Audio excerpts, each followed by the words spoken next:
Hey, what's up with it, family? It's your boy Hot Boxing Minute.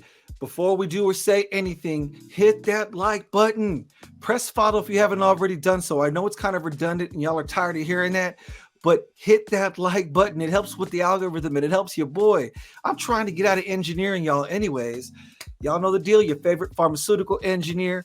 I thought I'd make another video about that Usyk Dubois fight because the Danny Dubois punch incident that was ruled a low blow in round 5, apparently to many people was not a low blow. And it is tearing up the boxing world right now, or I think it's just people wanting something to complain about. So essentially, what I think happened was Oleksandr Usyk successfully defended his unified heavyweight straps, the IBO, the WBA, the WBO, the IBF, and the ring belt. Actually, is the lineal? I believe that goes to Tyson Fury. Anyways, those other 4 belts, Tyson Fury has the ring lineal and he has the WBC. He successfully defended it against Danny Dubois, and in my opinion, he won all of those rounds. You might be able to give Danny Dubois one of those rounds. Either way, it was a dominant performance on the part of Oleksandr Usyk. There was a small segment during that match where Oleksandr Usyk did in fact hit the ground. And why did I not even load up that picture? I'm not even sure. But let me show you real quick what that video looked like, because there's a lot of people that saw. Well, I got this picture. I can show you that. So this is a close-up picture of the glove as it hit. It was an uppercut, and that's a close-up picture of his waistline. Let me go into this image so I can show you the video. So we're going to watch the video one more time, you guys, and I'm going to show you the video. And let me see if I can if I got it here on Canal Sports. There you go, my peoples at Canal Sports. Let's see, they ended up showing it, and I'm going to enlarge in the screen. So my bad, you guys. It's going to take me some time to figure out how to be smooth and moving with this, but we'll add that to the stream. Let me minimize what it is I got going on here. Now, this was on Canal Plus Sports on Twitter's page, and you can look at the action as it occurred with this body punch. A lot easier to see from this angle. Ooh. Oh, c'est même pas un coup bas. C'est pas si bas que ça, effectivement. Non, c'est pas un coup bas. Now let's go back one more time. There you go. We're just gonna c'est même pas un coup bas. C'est pas si bas que ça, effectivement. Non. I love the French accents. Let me see if I can slow this down. 0.25. It's already slowed down. And I showed this in the last video. I didn't think it was that controversial, but people are upset. So here we go. Extra slow motion. Let me see if I can turn down the volume because it gets kind of weird with the sound. Check it out. Here you go. Oh my goodness. To me, it looked like it was a debatable landed punch. I mean, you could have looked at that any other way you wanted it. I thought it was a questionable shot. I didn't think it was a low blow. When you're sitting there in a stadium with 40, 50,000 plus people, you're the referee, you got to make a spot decision. He decided that it was a low blow, and he gave Oleksandr Usyk something like 5 or 6 minutes to recover. And best believe it, the boxing fans were like, "Man, this is some bullshit." They were not hesitant to let their feelings be known. Those UK boxing fans were really, really, really upset. I don't like that shit. For sure, bro. I don't like that shit. You know, so we just want to sit there and enjoy the moment. And I don't know, I guess it's tainted over it because this issue of that low blow is going to be seen as some kind of present for all days and all times.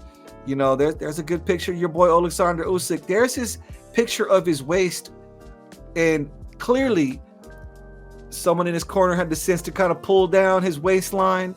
Post-fight, this is after the fight, his navel is clearly circled in there, and people have been going to town on social media about your boy Oleksandr Usyk. I mean, it's all bad. You gotta love this edit. People they're just too funny, you know. Like I think boxing Twitter is an interesting place after a fight, win or lose. If your selected avatar / gladiator doesn't win, people get upset. But regardless, whether or not they win or not, you can go out there on boxing Twitter. You can hit the comment section on YouTube, and you'll probably be entertained. Are you not entertained?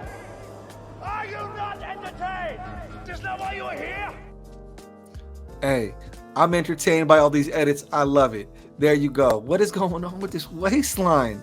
Here's another one of my favorites.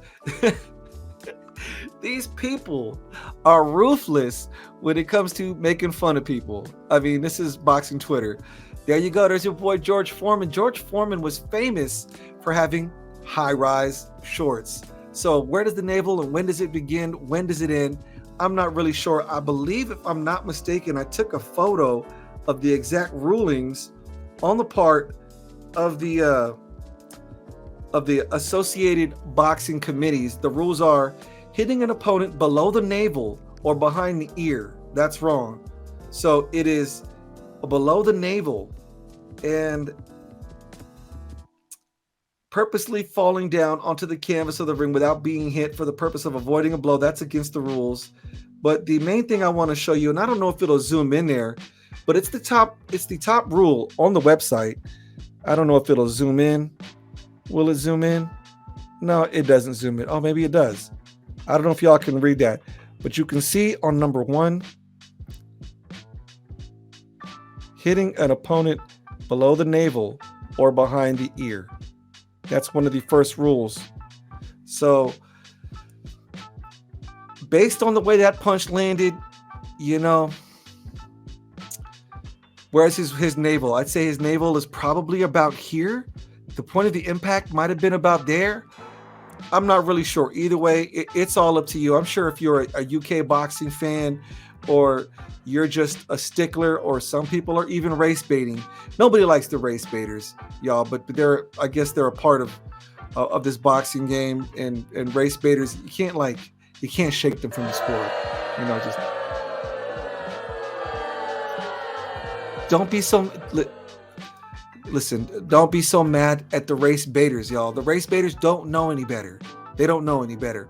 Most of them are just following their favorite content creator who doesn't know enough about the sport of boxing, but they do know that playing into people's emotions and playing into their insecurities and playing into their fears can drive up engagement and clicks. So people will sell ignorance and filth, and they'll try to pretend that it's boxing content or that they're doing proper boxing now. Man, this is some bullshit. But yeah, you know, racism and race and the issue of race, and it has been a part of America's history and American culture here in the United States from day one. There is no denying that. I don't know how much of a part it plays in boxing. Maybe it does, maybe it doesn't. I'm Asian. What the hell do I know? But yeah, that the issue of race will always be an issue in boxing. And there's definitely those people out there that are talking about it's about race. It's because Danny Dubois was in a stadium full of white people. And what do I say to that? To this day. To this day. To this day. To this day. You know? I just want to enjoy the moment, y'all. I just want to enjoy the moment. I just want to celebrate. But this Danny Dubois thing, it puts a dark cloud over all of it. So either way, that is the boxing game as we know it today. And make the decision for how you feel, boxing community, in the comment section. Do you think it was a low blow? Let me show you it one more time just to make sure that, you know, there's no confusion on this. We're going to make it full screen just so y'all get a good look, a good look. Okay, good look. And I'm going to press that play button. Here we go. One more time. Super slow motion, y'all. Here we go. Extra slow, pop. You know what I mean? And it's fascinating. You know, this type of thing is not the first time something like this has happened in a championship fight. And it reminded me of Andrew Golota. And the good thing is, one of my guys actually brought up the Andrew Golota fight. My friend Steve Boxman. He's on YouTube, on Twitter. And he always puts up great clips of historical fights. And he was kind enough to share with us the Andrew Golota fight. So I'm going to play it on here. I'm going to turn down the volume on it real quick because it's kind of loud. But Andrew Golota was actually winning this fight. And I believe he was fighting Donovan Razor Ruddock. And it didn't matter because it was a slug 'em, drag 'em out knuckle affair. and then or Riddick Bowe. Sorry, not Donovan Razor Riddick. Riddick Bowe, and you can see Galata, who was still winning this fight regardless, was hitting him in a family jewels. And let me see if I can get to the point where they just see he headbutted him there. And Andrew Galata was known for doing this. He was known for doing this. And let's see if I can get to the point where. Here we go.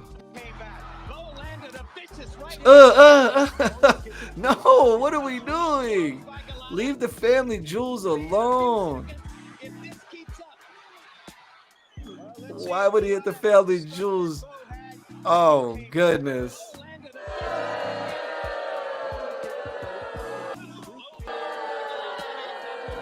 Boo.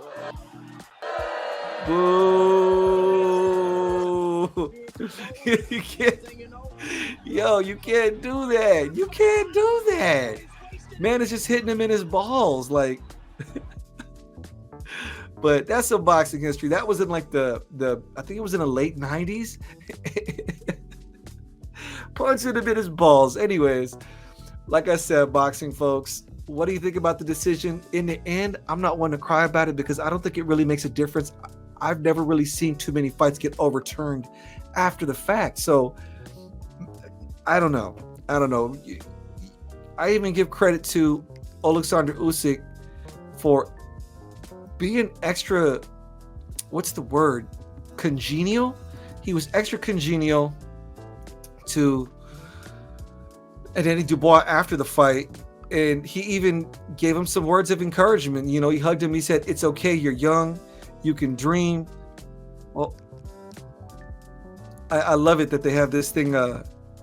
They have the subtitles so you can read what they're actually saying. So I'm going to press play on this clip and you can see what Oleksandr Usyk said.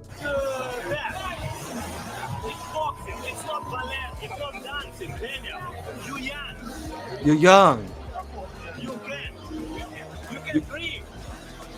You can dream. Look at the belief in his eyes, y'all. Look at the belief in Oleksandr Usyk's eyes. That's a man whose country is falling apart because of war right now with Russia. So he's giving them those words of encouragement. And I think that's the most you can do, because ideally he's not going to sit there and say, here, you can have the title honorarily. I give you the title. And that's not what's going to happen. So either way, you know, my heart goes out to Danny Dubois. I believe he genuinely feels he was robbed of his golden opportunity to have his stunning surprise victory. But another thing that happened during that event was Anthony Yigit. You might remember him, some of you, from fighting Rolly Romero a few years back. I believe it was a title eliminator fight. And then he even most recently had a fight against Keyshawn Davis. Anthony Yigit had a fight with Dennis Bedenchek on the undercard to the Oleksandr Usyk versus Danny Dubois title fight. And he got lumped up something nasty and even cut. And the promoters, K2 Promoters, which is headed by Oleksadr Usyk. For those of you that don't know, K2 Promotions was started by the Klitschko brothers.